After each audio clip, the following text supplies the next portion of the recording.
12/12/2023 இப்போ நம்ம தஞ்சாவூரில் செங்கில்பட்டிக்கு பக்கத்தில் திரு ராஜு வரதராஜன் அவங்களுடைய அந்த பண்ணையில் இருக்கோம்.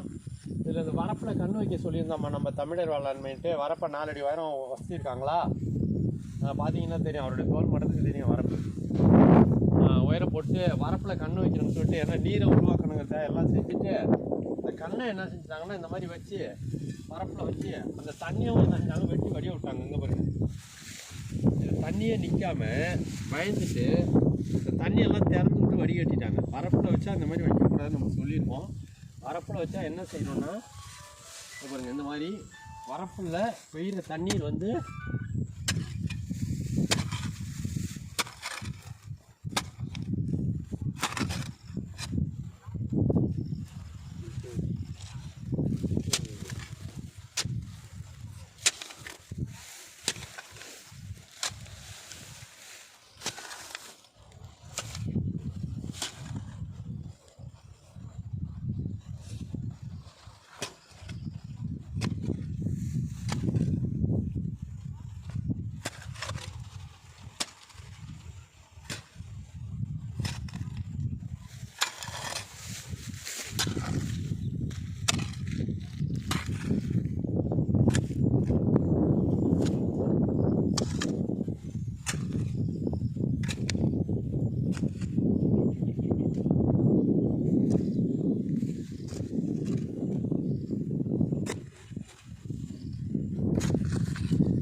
பாருங்க,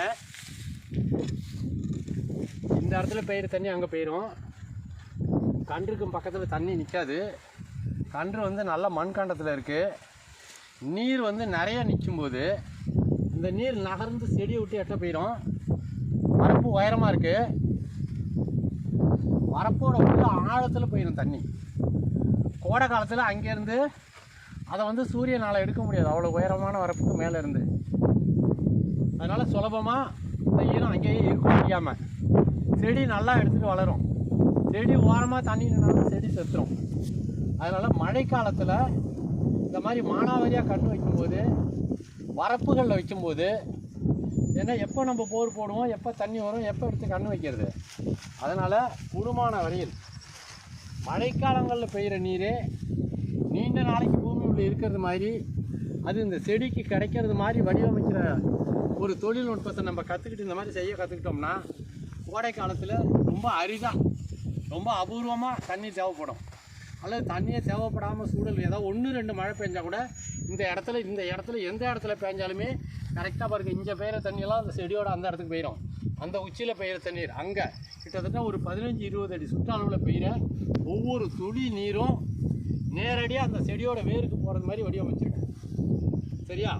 அதனால் அந்த இடத்துல போய் அதுவும் அந்த நீரும் சீக்கிரம் ஆவியாக முடியாமல் வரப்போட ஆழத்தில் உள்ளே போயிடும். ஒரு வலை உள்ளே போகிறது மாதிரி பாதுகாப்பாக ஆழத்தில். அதனால் இந்த செடிக்கு வந்து நம்ம தண்ணி பாய்ச்சல்னாலும் கூட கோடையில் கூடுமான வரையில் தாக்கு பிடிச்சி தண்ணி இயல்பாகவே வளர்ந்துடும். இந்த மாதிரி செடி வைக்க கற்றுக்கிறது நல்லது. சரியா? அதில் இப்போ அவங்க வச்சுருந்த மாதிரி அப்படியே திறந்து விட்டு வடிச்சிங்கன்னு வச்சுக்கோங்க, கண்ணை வச்சுட்டு பெய்கிற சொட்டு தண்ணியெல்லாம் வடிஞ்சிரும். இன்னும் 1 மாதத்தில் கண்ணு காய ஆரம்பிச்சிடும். இதை சரியாக புரிஞ்சுவாங்க. தெரியலன்னா செஞ்சுருக்காங்க, நிறைய பேர் செஞ்சுருக்காங்க தமிழர் வேளாண்மை முறையில். அவங்கள பார்த்து செய்ய கற்றுக்குவாங்க. சரியா? நன்றி, வணக்கம்.